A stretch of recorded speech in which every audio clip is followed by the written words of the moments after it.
Why do you do what you do?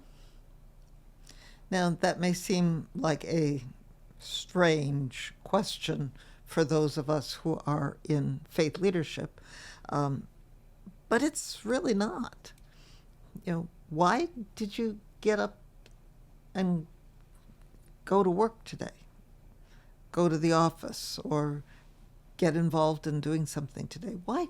Whatever it is you're doing, if this is your day off when you're listening to this, why did you do the things you did today on your day off? Why do you do any of the different things you do? But most of all, why do you participate in and do things within your faith community? What's going on with that? Why is it? And then the question is, why does your faith community exist where it is, and why do they do the things as a whole community that they do? What's going on? What's important to them? Why? Now, you've probably heard of something called an elevator pitch. That's the kind of thing that many people in any kind of sales are taught, that it's got to be a short statement of who you are, what you're about, the kind of thing that you can say to somebody when you're in an elevator, maybe just going 1 or 2 floors. Somebody says, "Hey, how are you? I'm so-and-so, and this is what I do." Yeah, that's an elevator pitch. But there's something else that's a term that's been coined. It's called an elevated pitch. It's a pitch that talks about our why. And it talks about, it's a way to convince others to be a positive force of change, and why they should do that, why they should want that. Give you an example. People need to understand why they should want to change, why they should want to be a part of an activity or process or whatever that is about doing something different than the same old they've been doing. One of the first congregations I served was a small congregation in a small town. The congregation was aging at that point in time, and it was kind of a traditional church building, built on the corner of 2 streets, and to get into the building, at any point you had to go up some stairs. Okay, now when most of us as younger people, stairs are no problem. But sometimes, and for some people, stairs get to be a problem. I can remember watching people bring a casket into that building because they had to carry the casket up the 10 or 12 steps into the church every single time they came. And that was hard enough in the middle of, good weather. But if it was raining, or this was in a upper Midwestern area, so there were times where it was snowy and somewhat slippery. And I just kind of held my breath every single time I watched them bringing a casket in or taking a casket out of that building because of those steps. But then, as I was there for a number of years, I noticed some of the members getting a little bit older and less able to navigate the steps themselves, and realized that some of those people pretty soon wouldn't be able to attend worship or anything that happened in the building. And you came up to go to the worship space, you went down steps to go into the fellowship area. So no matter which way they went, they had to do steps. And there was no other option there. And so I started talking with them about doing some long-range planning to put in an elevator. And I got these blank stares and this, well, why? Why in the world would we need an elevator? And I talked about people getting older, that, well, yeah, we're getting older, but we'll manage. And I talked about bringing a casket in. Oh, well, we manage now.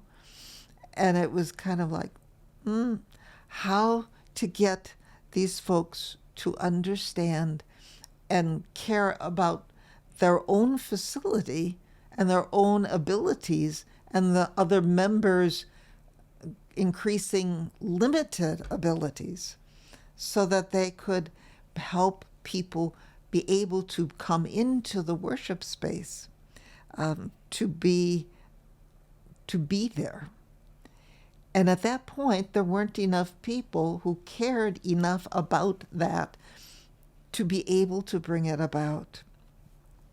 When we help people understand why, when we help people tap into what they care about, their why, then things can happen.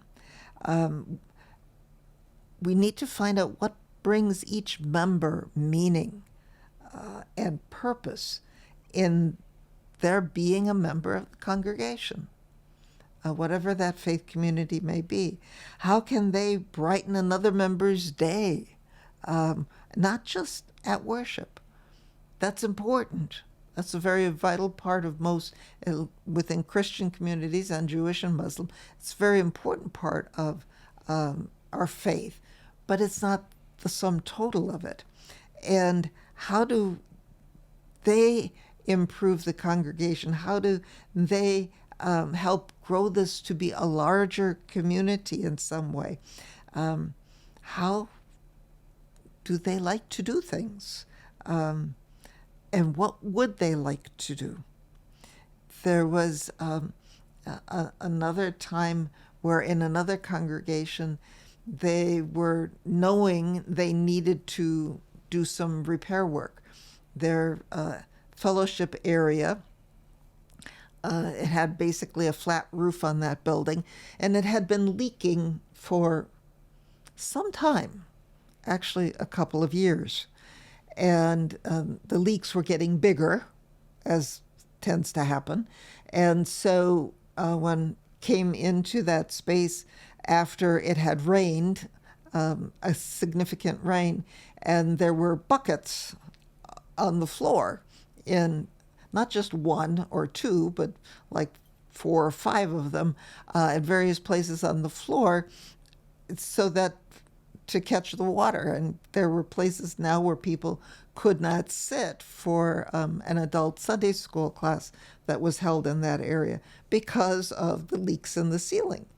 And people knew this, and they knew they needed to get it done, but there was so much tension and conflict in that congregation at that time for other reasons that nobody had taken the steps to help them move forward with getting that done. And so we, after coming to that congregation, my husband, who's also a pastor, and I were the pastors, and we had a brainstorming session with the members of the congregation. What was going to be important to them? Yes, the roof, but were there other things? Were there other ideas that they had? Other things on their wish list that would be important to them? And until we asked, we would have never known, because there were things they brought up that I would not have thought about, but things that were important to them. And by the way, putting in an elevator was important to them as well. They could access on ground level the education building, but not the area where the worship space was. That was only accessible by steps again. And so they figured, let's put in an elevator that's big enough to hold a casket. And if we're going to reconfigure some of the space here, let's do it in a way that that's possible. Plus fix the roof, by the way. So one of the things to do is something like that. Have brainstorming sessions. What's important to the people? What would, if they could dream, and dream wildly sometimes, as to what's important, what they would like to see possible? Ask. You won't know until you ask. But let them have a say as to why. And then maybe you and the staff, to start with, and then other people, journal for a few minutes about some meaningful experience you've had during the day, every day. And that is a kind of thing that helps people find meaning. If you don't know your why at the particular time, what is it that to find the meaning in your life? Take the time to write in a journal for a couple minutes every single day. And that can reignite your sense of why. Why do you do things? Why do you get up in the morning and go to work? Is it just for the money? Is it because that's what you're supposed to do? Is it because you enjoy being with the people? Is it because you find meaning in your work? If you find meaning in what you're doing, what kind of meaning? What part of it brings you the joy and the meaning? What parts maybe don't bring you the joy and the meaning? It's important to know that too. And then find ways to expand power to everyone within your faith community. That lifts the weight of doing so much on your own and within such a small group of people. It helps kind of democratize the power, spread the power and the possibilities of that all throughout the whole congregation. That's one way to do that. And it increases the power to lift heavier loads because there's more people helping. There's more people involved. There's more hands on deck, so to speak, in that sense. But get people to explore why. Why are they there? Go back into the history and find out why that congregation was started in the first place. Why there? Who were the people that were there and beginning it? And, what was important to them? And then ask, what's important now? Why are we here in this place, in this particular time and space? What's the possibility that we hold? What are the things that might be planned for what's coming into this community? If you're in certain areas, there's a congregation that I know that some years ago, as they built a new education unit, created space within that unit for a daycare, and part of it after school, part of it daycare program.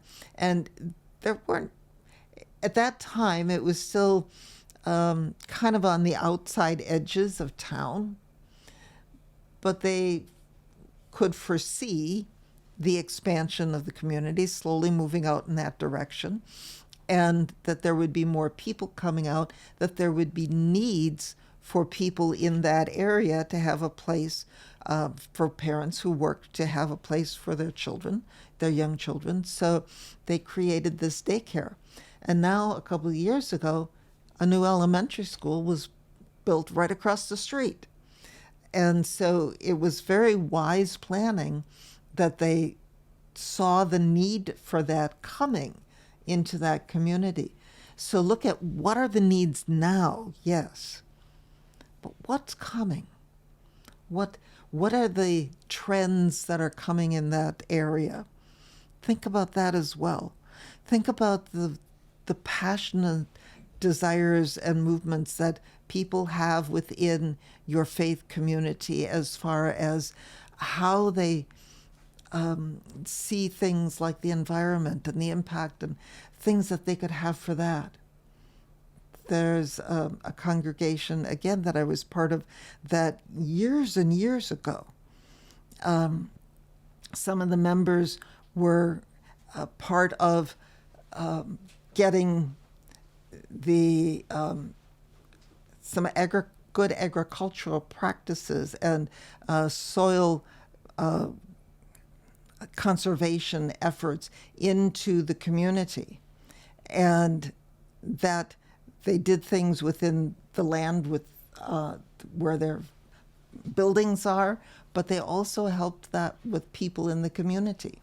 So that was all a really good thing for people to do, to think about, oh man, these are things that are important to us. These are things that we know and that can help the community. And so, yes, share that. Help people find ways within your faith community to bring that message, that way of sharing God's love to the broader community by knowing who you are as individuals, yes, but as a whole community. What's the purpose? Why are you there?